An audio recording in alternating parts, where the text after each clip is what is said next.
We're just two friends who love the movies, call each other every morning. So I'd like to just make it known that before this call, Mitch sent me a text and he was like, I have a free hour now. We're going to talk now.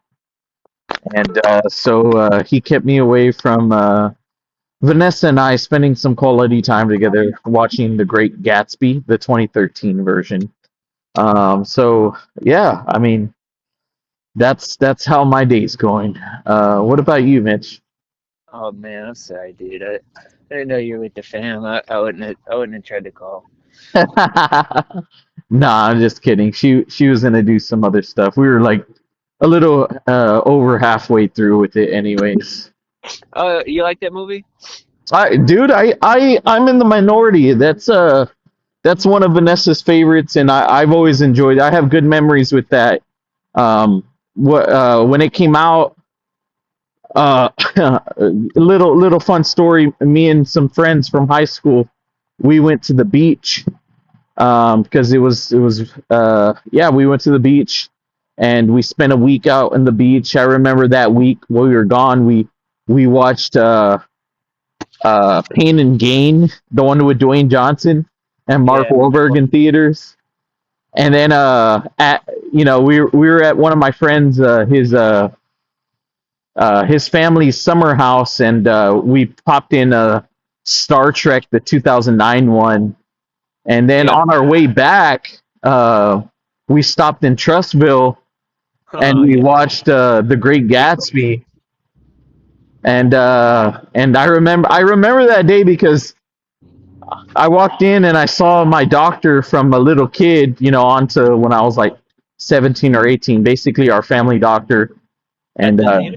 yeah, at the theater, Dr. Malik, that was his name. Oh yeah, yeah. His wife was a school counselor there at Aniana, right? I believe so. Yeah. Yeah. Yes. Grace Malik. Yeah, so I saw him there. I think that honestly, dude, that was the last time I've seen him since forever ago. So yeah, I always have good memories of that movie. I know it gets a lot of hate because of the soundtrack, but Well, I I was appre- about to say that mention the soundtrack is something that I always remembered fondly about it. No Church in the Wild, I thought was so cool, and Young and Beautiful. I mean, Lana Del Rey. yeah, That song should have won an Oscar if you ask me. I But I nobody asked me. I think so too, man. I really love a lot of things about that movie. I thought it was just a really cool movie. I like the take that Baz Luhrmann did with it. I appreciated that it just wasn't a another period piece. Yeah, Like the Robert Redford. I appreciated them at least attempting to do something a little different. yeah. I'd never Um, seen the Redford one, but for Baz, I'm back and forth on Baz. I thought it was basically a good movie though. I thought the cast was really strong. Um, uh, of course, Fire. Of course, Gatsby himself was DiCaprio, and then it was wasn't it Carey Mulligan as Daisy? yeah, Carrie And Mulligan. yeah, I watched that one in theaters. I like that movie. Yeah, it's a really good cast, man. And speaking of DiCaprio and Tobey Maguire, as you know, they've been best friends since they were kids. But we watched This Boy's Life. Have you seen that? What's it called? Boy's Life? This Boy's Life. No, I don't know that one. Ah, man, with Leo and Robert De Niro. Right.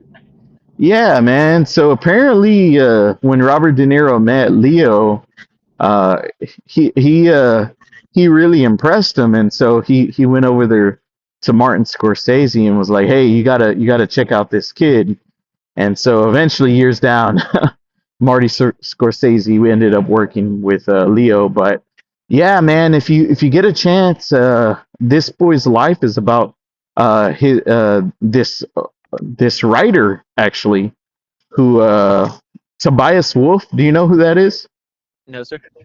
Yeah, man. So, yeah, he's a writer, and so it's about his life. And Robert De Niro plays his abusive stepfather. And so, yeah, it's really good. We watched it on Tubi, so you'd be able to watch it for free. But I do think it's one that you should check out, man. What was Uh, that short film that had that Scorsese did with De Niro and DiCaprio competing for a part? That was so funny. I don't know. I know Brad Pitt You know, ended up showing up in there too, right? oh, spoilers, yeah, but yeah, and but yeah, I like all that. I'm glad you guys had that on, but yeah, there's definitely some stuff I wanted to talk about in terms of recent watches. Go for it. Well, I'll start. I was trying to decide where to start, and I thought I'll just start with New Year's Eve. New Year's Eve, the family, we kind of went out. Lori had the idea that we should just all kind of dress up and go out to a nice restaurant because we had a gift card. And so we went to a place called Bonefish Grill and had a nice meal. And then we went back home and we put on the George Cukor, or I don't know how to pronounce it exactly, but we put on his film called Holiday with Cary Grant and Katharine Hepburn because Okay. it takes place on New Year's Eve primarily. And it was really good. Second time watching it for me. Uh, I mean, just they were so young, Grant and Hepburn, and Yeah. they were so great together. And it's one of those movies. It's kind of a love triangle movie, but in a different way. Where it's one of those, like in a love triangle. A lot of times, it's like very obvious how the one party's going to drift apart and how the other party's going to get together. In this movie, I was always like, how are they going to do this? Because everybody seems so likable and amicable and nice, but they eventually kind of. Anyways, it was a nice, cozy movie to watch with Chloe before she went to bed. And then we got to the Big Kahuna, what we like to call here on the Movie Call podcast, Big Kahuna. Dude, we watched Eephus. Oh, wow. Y'all ended Oh, up checking wow. it out? We ended up checking it out, man, and it was so beautiful and so elegiac and mournful and funny. It was everything that I wanted it to be. It was offbeat. It was eerie, uncanny. I loved it. Yeah, man. So many small moments and yet so big, right? Yeah, and I think you had said it's about, it's kind of about not knowing, it's the things you do all the time and not knowing when's going to be your last time and what the last time kind of comes to mean when it comes. Yeah, I mean, it's gosh, I mean, one of the big takeaways from that movie is me looking back at things that I did in the past and not realizing at that time it was going to be my final time doing it, you know? Yeah, yeah, yeah, Um, yeah. living at the mill in Tennessee, right? Yeah, yeah. Going inside that coffee shop, that was the last time, you know? But think of Us, stuff like jobs that you worked, right? Because you're there for hours and hours a day for years at a time sometimes. And then one day it's just gone. You're not allowed in the back dish pit of Pizza Hut on Stewart Road anymore. You know what I mean? yeah, and it's funny how it at the end of the day it means nothing and yet it means everything, right? Like it's just such a small, I hate to use the because it's so overly used, but a small slice of life, right? Yeah. Um, There are other characters, extraneous characters in this movie. Like, what's the big deal? You know? yeah, we're there. I always thought it was funny. There's the two guys in the back, two friends, just watching them play, right? Oh yeah, like Uh, the skateboarders or whatever. yeah, the skateboarders. I guess, which scene really affected you most? Well, it's not fair to say, but like the ending, dude, when they dropped that needle drop Tom Waits old 55, dude, I was in a daze for like hours after that.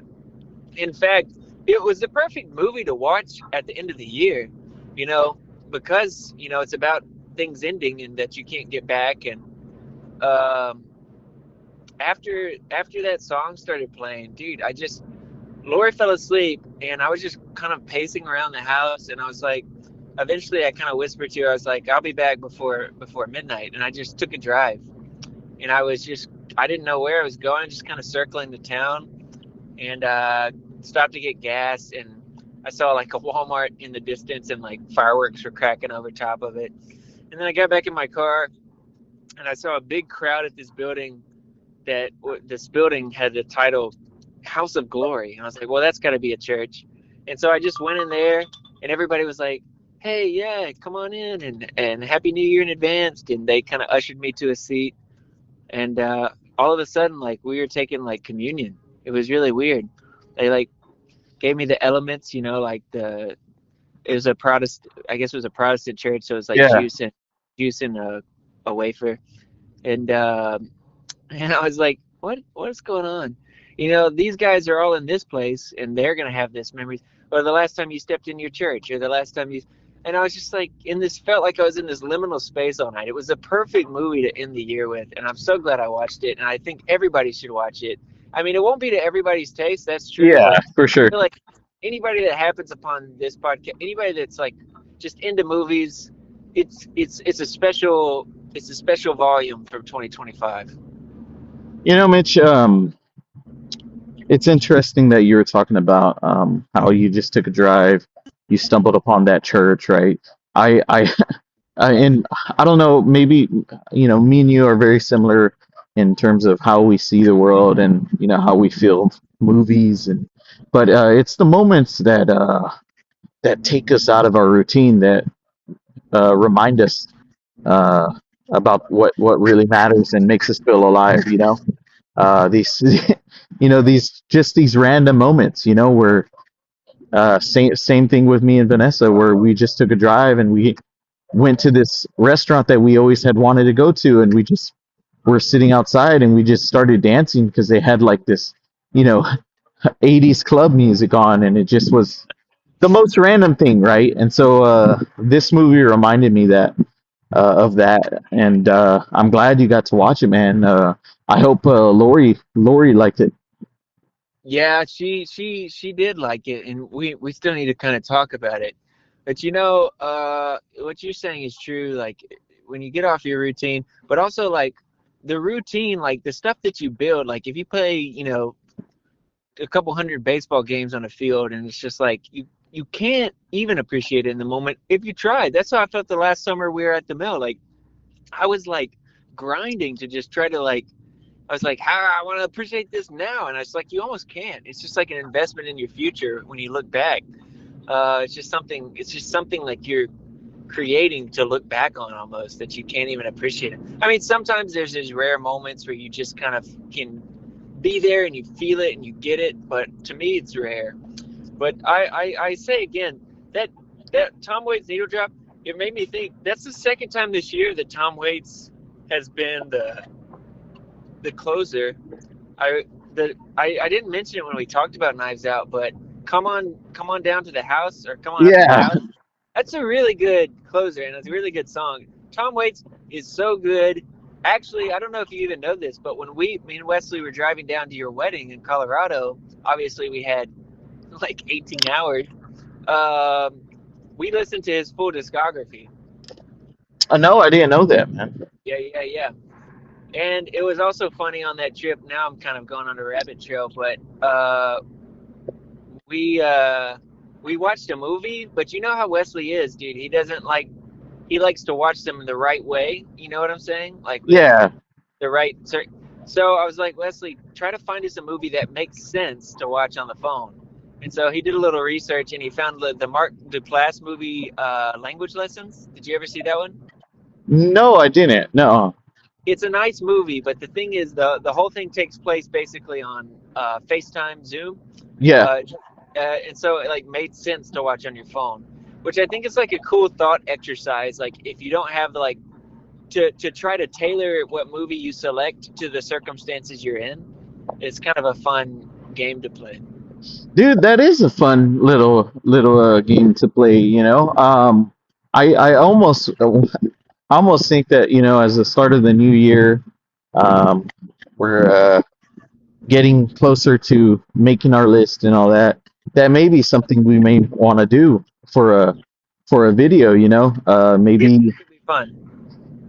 And you know what's more interesting, Mitch, is that maybe we reverse it in that, um, instead of you picking a movie for yourself, something that you're going through, right, that makes sense for your life, you pick something that makes sense for your life that I'll watch, and then I pick something uh, for my life, and you watch it. You know what I mean? So we kind of swap it. I Yeah, don't know if I was able to explain that right, but uh, yeah, we'll tease it out. That could be fun. I yeah, mean, but that did you have any one or two movies you wanted to plug or that you watched recently? yeah. So well, I already spoke about This Was Life, right?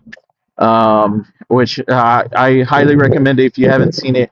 It's an underrated gem with Leo and Robert De Niro. It was their first time together, but I ended up watching a 2025 movie that was on my list to watch. It's called Ghost Trail, and it's. Mm, Have you heard of it? mm. Well, it's very similar to It Was Just an Accident, right? So, it's about this guy. It starts off with this guy who's in a truck full of like they've been prisoners, right?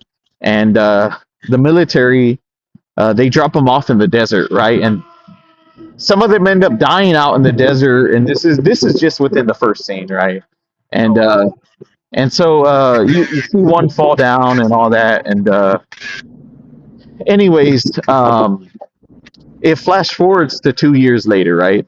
And so this guy, the main character, you don't really know anything about him at first, right? Little by little, you know more about why he's doing what he's doing.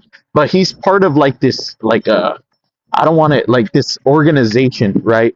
That they find uh, people who were part of the military who tortured um, prisoners, right? So they find them and they end up killing them. They end up killing them, or they end up reporting them to news outlets. Uh, and these are people who, it's very similar to what happened with the Germans, the Nazis, Yeah. right? Okay. After World War II, a lot of them they escaped. They changed their names and they started new lives. Exactly the same. This group is kind of like, it's very like an espionage story, right? But anyways, he ends up finding a guy who he thinks is one of the ones that tortured him, but he can't be for sure. So he ends up following him, and in a way, he ends up befriending this guy, right? It's a very interesting movie. I will say, um, the first hour or so was excellent, to the point where I was asking myself, okay, is this going to be on my top 10? Maybe my honorable mentions. Unfortunately, the movie goes a little downhill, and I just didn't think it stuck the landing. Yeah, Um, that's hard. that being said, I did enjoy it. I thought it was a solid film. I'd probably give it like 3.5 out of 5. It's on movie. I think you watched Eephus on movie, right? Correct. Thanks. Yeah. So Ghost Trail is also on there as well. So I caught up with that one, and I do plan on watching Mitch, a movie called Familiar Touch. Okay. I don't know that one either. Yeah, so yeah, apparently the actress, who's an older lady, she ended up winning Best Actress at one of the big awards recently. So that really brought my attention to that movie. But it's on movie as well. So I'll let you know what I think about it, man. And if it's something I think you should check out, I'll recommend it. Hey, But don't bother recommending it, dude, because it's over, man. I'm in the zone now. I've got every single movie screening planned out. Okay? okay, so tell me, Mitch, what's That's what's next on your list? kidding me? No. So it's interesting this year since we've been doing this podcast. It's so funny. That truck in front of me, it sounds like their brakes are completely gone. Since we've been doing this podcast, it's kind of changing, I feel like, the shape of this time of year. Yeah. Because usually at this time of year, we're like talking about movies, but we're like a little sly about it. because it's like, you're not gonna know what's gonna be on my list, and there's almost like I don't know. It's just like We're trying to you keep it secret, and little that's bit, why. but you discover movies and you like kind of chase different trails from each other. You kind of chase different rabbit trails from each other. Yeah. So like we would still be talking about, you would mention them, but you'd kind of be like, oh yeah, I saw this. You're gonna be a little coy about whether or not you loved it or whatever. Yeah. So.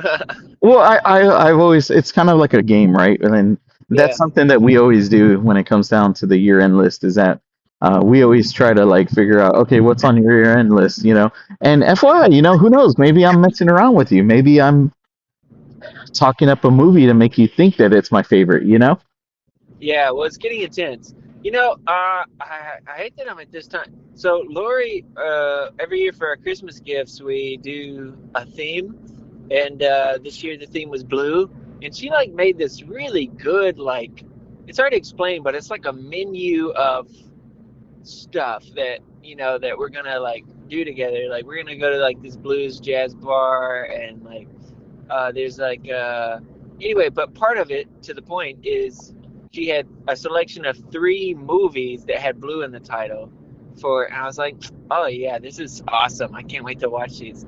I had only heard of one of them, and then the What other two. what were they? The only one that you would know is that anime blue. I'm blanking. Something blue. Shoot, it's an anime. Okay. Okay. You would know what it was. Anyways, the 2 others I think were older movies, and I think one of them was like foreign. But yeah, I'm excited to watch those. But at the same time, I'm in that grind zone too, where I'm like, I almost can't see anything but 2025ers. But It's like we're playing chess, right? We're like um, trying like, okay, which movies are we gonna watch? Well, Mitch, I'm gonna talk about this one. So just for the future, whoever's listening, if it seems like we're being, as Mitch said, coy about things, it's for a reason. It's because we don't like to reveal our hand too early, you know. Dude, I'm actually curious. At this moment, I don't really know what's your favorite movie. I have like a 3 that I think I'm not gonna guess, obviously. well, you Uh, usually guess. I never bothered to guess. I know I mean, yeah. So, anyways, so this is what I did last year, and I think I'm gonna do it this year. I sent my text, I sent my guess to your cousin Caleb, yeah. and I was like, okay, this is my guess, and you did the same, did you not? I can't remember. Did I get it wrong? Yeah, yeah, you did the same. Yeah, you got it wrong and I got it right. It was Gasoline Rainbow. Classic Sammy. But anyways, I'm interested to see the Critics' Choice Awards tonight. Oh Uh, yeah, that's what I was gonna ask, because you said that other one that you mentioned, something touch. It was something that it won an award, and that's kind of what got your attention for it. But where would you say that you get the most of your like leads from? In terms of what you end up deciding to watch. my leads. Well, when it comes to the year end, obviously it's the Oscar nominations, right? Whatever's nominated, I try to make it a point to watch those, even the documentaries. But I don't before, really do that. I'm not that prejudiced towards the Oscar noms. Uh, Even less so today than I used to be. I'm just it's just something I've been doing since, I don't know. It's been over a decade now. Where whatever the Oscar nominations are, I try to make sure to watch every one of them. Although I will say, the international films, it seems like they're harder to find this year. I've been constantly looking, and I cannot find The Secret Agent, Sedat, or obviously the nominations haven't been out, but the major foreign films that are coming out that will more than likely get nominated. So yeah, man. I wait for the Oscars. I like to go on RogerDebert.com. I try to look at movies that I had never I was even gonna heard say of. because I heard of Eephus for the first time live on the air on this show, but it's one that I have pretty much. You kind of have an instinct, where you're like, this feels like something. I mean, obviously, you don't know from a trailer. You only know so much, but you feel like this feels like it could be a list contender for me. It's kind of just where my brain goes. But at the same time, there's other things that I try to watch that aren't even in that vein. They're just 2025 popular or Oscar nom a bit. Dude, there was a movie that I did want to mention that I thought was just awesome, man. It was one of the best times that I've had watching a movie. Vanessa and I were just like, it's a body horror movie, but it's a I'm out. twist. I know you're out, but for those who like horror or body horror, this movie is a twist on the Cinderella story. It's called The Ugly Stepsister. It's on Oh, Hulu. It's a Danish film. I believe it's Danish. Anyways, oh my God, man, this movie is such a good time. It's unsettling, and it makes you laugh, and I love the whole vibe to it. It has kind of like a 80s feel, a little bit of a Carrie, Stephen King's Carrie to it. But I thought it was interesting. I think this is probably, aside from the Cinderella story, you know, the original, this is probably the best retelling of that story. It's very, I will say, hard R rated. But for those who like body horror or horror in you said general, this is the best version of Cinderella? it's one of the best. Yeah. What in the? Okay, well, what makes somebody want to make and/or consume body horror? Like, what do you think is the appeal of body horror? Because it's not just like fear, like it's more specific than that. Because Yeah. a horror movie, you may be like, I want to feel afraid, or there's a lot of depth there. But what about body horror? What's going on with that stuff? I don't know, man. I will say it's one of those things when me and Vanessa were watching it, we kept turning away, and yet we couldn't. We we just kept looking back at it. It's like we didn't want to look at it, but we kept looking back at it. Did you It's like ever see Basket Case? basket case. I don't know. Good grief. Oh my goodness, I regretted watching it. Me, Lori, Wesley, and Jenny Twaddell watched that. And Jenny said this was the worst. She didn't even mean in quality. She said, I've never seen anything this aggressively wrong to put on screen. And I was like, yeah, I kind of agree with that. I sort of feel bad that we watched it. And then the one that I think maybe one of the first ones I ever saw was Tusk. Okay, yeah, that's a good one. That one really bothered me too. Because I mean, it gets in the mind of someone who's having something like that done to their body, and Yeah, just like, what would you even be thinking? Like, how could something like this happen on the planet? uh but I guess like your body is like the locus of like where all horror starts. Like true horror is pain, and like the dismantling of your body is like the dismantling of yourself. It's like I don't know. It's interesting that people want to do this and want to watch this. I mean, all I can say is it was a very good time. We enjoyed it. It The brought us best version of entertainment. Cinderella ever. No, I said it's See, one of it's one of the best versions. It's very, and keep in mind it's not for everyone. It's a hard R rating. But yeah, I really enjoyed it. And Mitch, before I go, I just wanted to plug. It's not a movie, but it is. It certainly feels like a movie. It's a show. It's called The Pit. It's been winning a lot of awards. Have you heard of The Pit? yeah, it seems like I've heard of that. Yeah, so the basic concept is it takes place in one shift in a ER room, and every episode is an hour of that shift. So That's the first hour, which is the first episode, is from 7 a.m. to 8 a.m.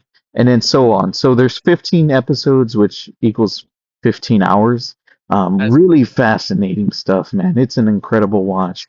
From what I've heard from people that I know who are in the medical field, and my little experience working in a hospital system, um, It's like the most realistic, the most accurate account of how it really is in a hospital. If you're into shows, if you're looking for something like really riveting, The Pit, I binged it. I binged it this like in 2 or 3 days, man. It's so riveting, so good. It's on HBO Max though. Well, that's So cool, and I like stuff that takes place in real time. The only thing I can think of off the top of my head is Locke with Tom Hardy, where it's like the time that's experienced on screen matches the time that's experienced in real life. I like when shows and TV do that. yeah, man, and what was that movie? Boiling Point. Remember that? Yeah, Boiling Point. Did Yeah, that do that too? I mean, I know it was one take, but I didn't know if it was it also did. real. It did. It did. Yeah, I love Uh, that movie. Honorable yeah, mention. Oh, me maybe too, higher. man. I love that movie too. And Mitch, I know you're against shows. You don't really like them, but I know what you're um, gonna mention, and Lori loved that show with that guy in it. Same creator, right? yeah. So I really think that if not you, I would mention it to Lori. It's something that I think she may enjoy too. Because No, she watched it and she liked it. wait, are you talking about the Pit? No, Oh, the other one. Adolescence. Yes, Adolescence. Okay, yeah, no. I'm talking about the Pit. I would recommend it to her. Oh, I see. Yeah, Okay, but yeah, I like that. I'm trying to get her to watch West Wing because it dropped on Netflix, and I love that one. uh, it's Oh, good. It's whatever. good. I know you're a big Sorkin fan. Yeah, one of my heroes. But All right, man. Well, hey, I gotta let you go, man. have a good night, man. All right, you too.